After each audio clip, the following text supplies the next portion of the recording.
I really like the way this turned out. You can see we got a much bigger intake opening now. This actually matches the intake.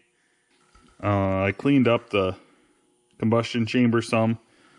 Wasn't really able to clean up the exhaust because I don't have anything small enough really to go in there.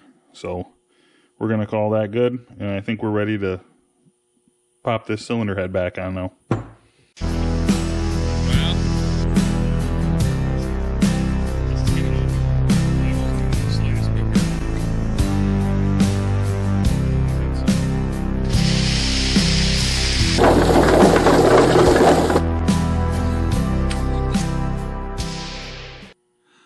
Just put a fresh head gasket on, and now I'm going to go ahead and slip the cylinder head back on.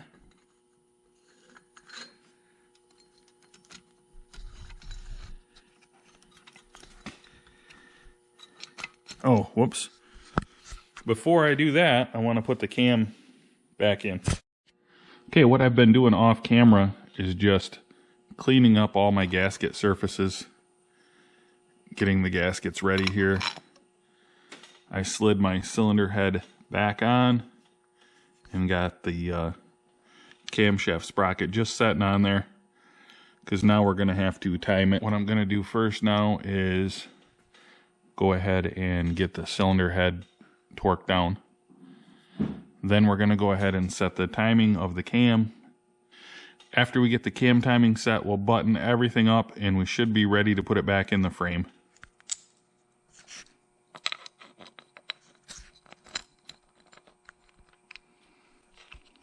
Got it to pop on now. Now I just got to get my bolt holes lined back up. Get my gasket lined up with the bolt hole.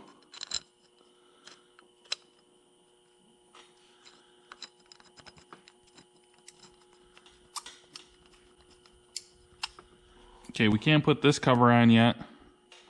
I'm going to go ahead and take the valve cover off here, and I'm going to put some assembly lube on these bearings and on the cam, just so that when on the initial startup, it's pretty dry now because I just cleaned it up, so I want it to have some lube on the startup. So I've just got some engine assembly lube I'm going to squirt in there.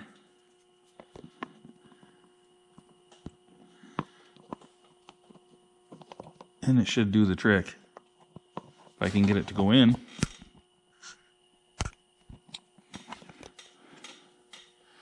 Nice.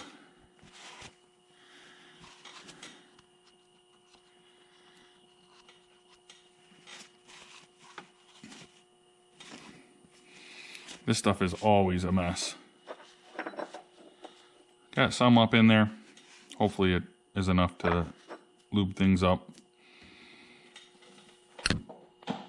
Now we're going to go ahead and put the cover on and torque the head down. And this can only go one way, like that. Okay, I just looked up on the Can-Am ATV forums, and it says 12 foot-pounds is the torque for this. Doesn't seem like much, but it is quite small and light duty, so we're going to go ahead and hopefully it will click for 12 foot-pounds here shortly.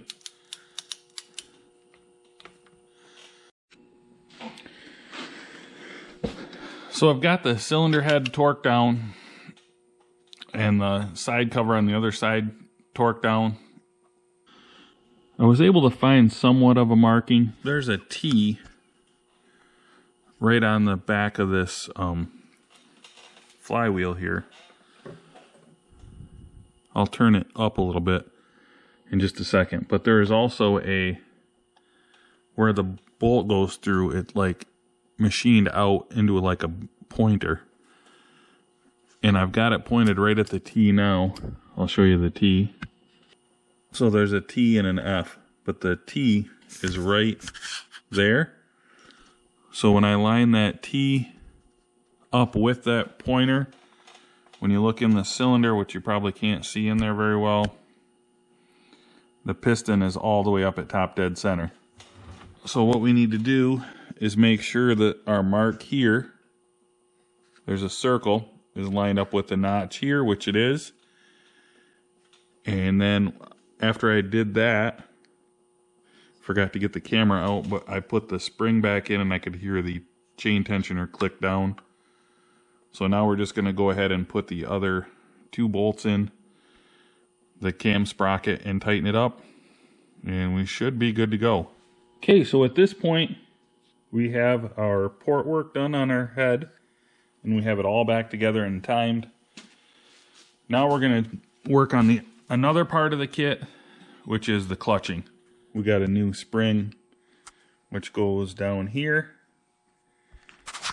and we also got new springs that go on the shoes, it appears. So we're going to go ahead and take this apart and install them. What's ironic is this says Maximum Motorsports on it, which was the competition that used to make these kits, and I thought they were out of business. So you can still get them through Hetrick, which is kind of weird. Got the first nut off with the impact. Now you can see the shoes here. I'm just going to set that aside. Maybe scuff these up a little bit with some sandpaper. Looks like there's some hot spots. Or it looks like it's glazed over in a few spots. See if that'll help with engagement here. Now the tricky part is we're going to be taking this big nut off of here, and there's going to be spring tension pushing it out, which is going to be kind of crappy. I imagine it'll come off pretty easy. Putting it back together will be the hard part. So I found an 1.5 inch socket will fit on here. Hopefully I don't get killed here.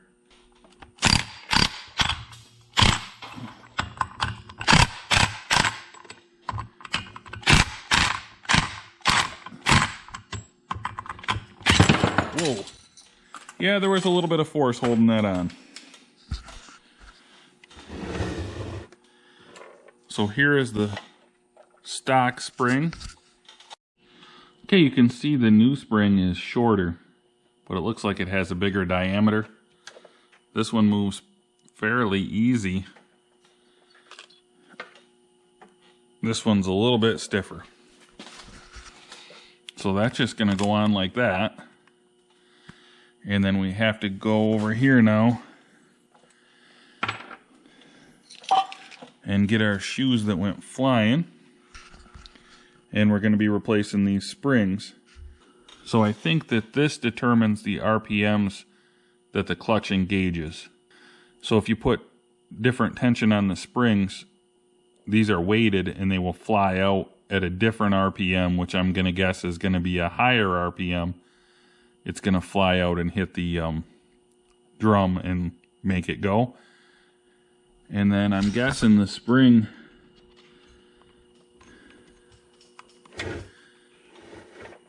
I'm guessing this spring has something to do with top end, but I'm not sure, and I'm not going to speculate.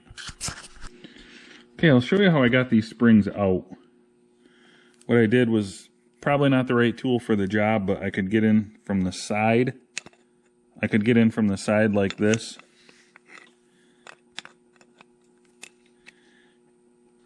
And then I could get it to release. And then the best way to get them out, the best way to get them all the way out is to just put it upside down and they seem to fall right out. Okay, so now I have my new springs out here. I'm going to go ahead and put them in. You can just drop them in on the back side like that, and then we'll stretch them out and hook them. Okay, these popped right in easily. They say 1,000 RPM on them, but I would definitely hang on to your old springs because it wouldn't be very hard to change these back out if you don't like the way the clutch is working on this when you get it done. I just took a little bit of sandpaper and got some of the glazing off that seemed to be on the shoes here. So we're ready to put this back on. I have a feeling it's going to be a little tricky. I might lay it on its side so I can get some downward force onto it to get the nut started, because this nut only has a couple of threads on it. So what I'm going to do, I got it up on its side. I'm going to push this down, get it lined up on the tabs here and here. Then Jeremiah is going to get the nut started.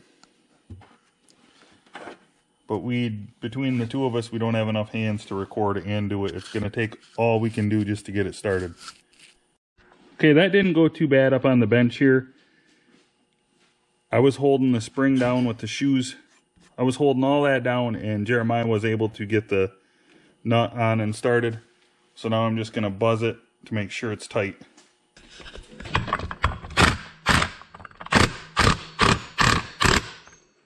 So that's good. I'm going to check this out. This doesn't look bad. I'm going to go ahead and we can go ahead and get it started.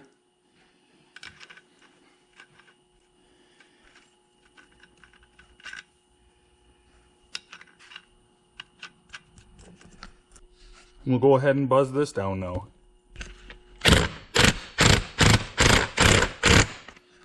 Okay, you can see I took the Kickstarter out and got a bolt in. You can see on the inside I've got another washer and a nut, and then I cut the bolt off so it didn't stick out any further in the way there. Not that there's much right there. So at this point we're ready to put the cover back on.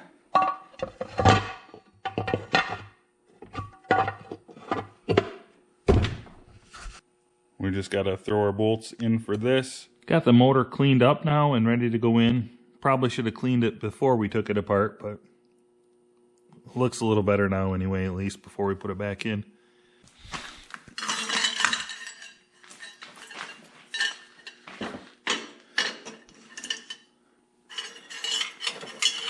Not sure. Our exhaust has probably got to go something like this, I would guess.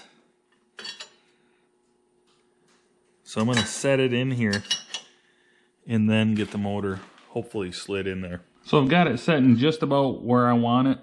I'm going to go ahead and get the exhaust started here because that's going to flop all around. So I figured I'll get it at least started and have it where it can move a little bit, but so it's not going to flop all over. Okay, I got it setting in the mounts. That wasn't very difficult. I'm going to go ahead and tighten all the bolts up for the mounts. Then I think I'm going to put the shifter on and get the rear of the exhaust in place and held, and then we'll continue on. Got the shifter back on. It's in reverse right now, neutral, forward. So you might have to do some fine tuning to get yours to fit right down here. This bracket is on slides. Okay, I'm going to put the new Hetrick intake on, and this comes with its own Allen head bolts. So I'm going to go ahead and fit it up into here.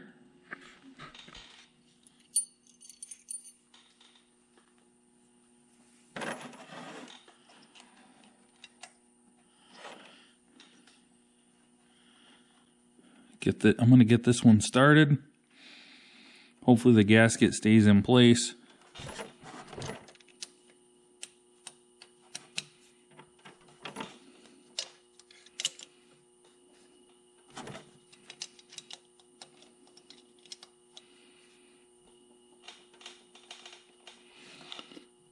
Got our intake on. We're going to have to pull the throttle cable out, the old one, because this is for the other carburetor, and then this is for the choke. We'll probably just zip tie it up out of the way. So I guess the first thing I'm going to do is get this old throttle cable out. I took the slide out and took it off the end of the cable. Then it fits up through better, and then now I can get that to come loose, and then now we just got to go ahead and thread this out. Now our old throttle is out. Got the new throttle cable already in the new carburetor. So we're going to try to feed it up through. It's going to be a little tricky. Just got to feed it up through around the steering. This is a really, really tight fit in here, the way they put this carburetor in. The throttle cable goes right up here next to the gas tank in this little groove between the gas tank and the frame. I don't know if I can get in there to see it very well. And then it's right behind the petcock, so it's really hard fishing the you got to get it up between the two hoses here that come from the gas tank. And then I'm also gonna have to come up with something different for the fuel line to get it to the carburetor, because it's not gonna work real well. I'm gonna have to come up with a different fuel line, but I just need to get a fuel line run from here down to here, and then the other hose is kind of right in the way, but I think I can make it work. And then the air filter is gonna go on right there. Just a real tight fit, and then you can't use your factory box. So we're definitely going to have to come up with our own new air box for it. We're probably going to make one out of tin that'll stick out right here. But right now I'm just going to go ahead and get the boot tightened up on the carburetor, get it where it needs to go, and then I can check my throttle when I get it hooked up and get it adjusted properly. The carburetor mounts way crossways over on this side, and the air filter they give you sticks out like that, and it's also touching the petcock, and I've actually bent this out a little bit. So I think what I'm going to do is put some kind of a boot on here to turn this over here, and then I will more than likely build some kind of a box to protect it. But I think I am gonna fire it up. I'll just leave that air filter off for now. Probably run a little lean, but what we're gonna do is just get a fuel line rigged up and see if we can get it started. Make sure it runs all right. Got the fuel line kind of cobbled up for now, but I can't put the air filter on the way I've got it. So I've got this bent up out of the way a little bit. We are just gonna go ahead, I've got the choke on and I've got the gas on already. Just gonna go ahead and try to fire it up and see what happens.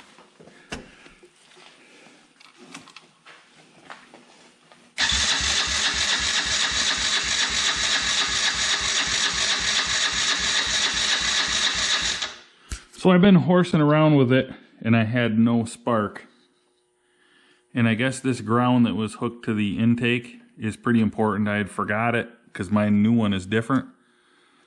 So what I did is I just stuck it on here. I'm gonna go ahead and take that bolt out and put it underneath of that, because without this ground, you have no spark.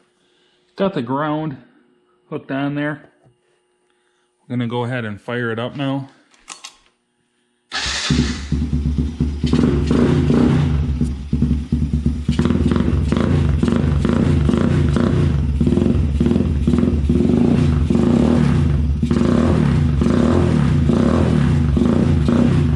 Definitely sounds meaner. So the first thing I'm going to do is take the master link out of the chain and get the old chain off and out of the way. And then we can pull the tensioner and we'll get this sprocket loose. And then we have to take this wheel and hub off. I've already taken the nut off the hub, so we'll be able to pull that off. I'm going to wait to pull the wheel off until I get the bolts off holding the sprocket in. Right here. We'll get those off after we get the chain off. I just used a screwdriver and popped the master link loose. Now hopefully I can get it to come the rest of the way off. And then once we pry off this, we should be all set. In order to get the sprocket off, you're going to have to take the cover off. It's just a plastic cover that has 3 bolts that holds it, that protects the chain. And then you're also going to have to take off the bottom, like skid plate. It has 3 bolts to hold it here. The reason why you have to take that off is because once you get the sprocket loose, it's still going to be caught between these two.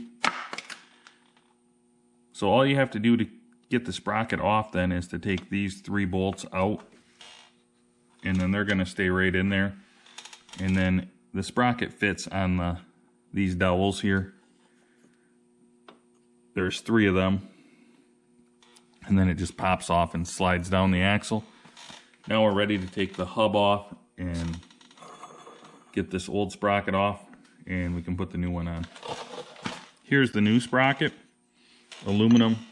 It's a little smaller. It's going to change the gearing, give it a little bit more top end, but it should keep the same low end grump, or even better with all the mods that we've done. So this will just take it to the next level, make it be that much faster. I've got the new rear sprocket on. What I did, just like I said, I had to lift it up and get the wheel and hub off, slide the sprocket off, slide the new one on, and then just bolted it on, and then put my nut back on my outer part of the hub there. So what I did for the air filter is I bought a radiator hose pretty close to the right size, cut the bend out, and then I folded up a piece of metal because I didn't have an exhaust adapter. That's what I wanted to use. It's not quite the right size, but I'm going to go ahead and get a clamp for this and tighten this down, and then I'm going to get a clamp for the carburetor side. And it's going to go something like this, which I think is about as good as you can get with this. So I did a ton of trimming on this piece. It used to have a big piece down below here, and it came all the way around, but it's just in the way for now. But I still wanted to cover up the petcock and just make it look a little bit nicer. Now we can still reach our choke lever here, and we have room for our elbow. So this should be about perfect.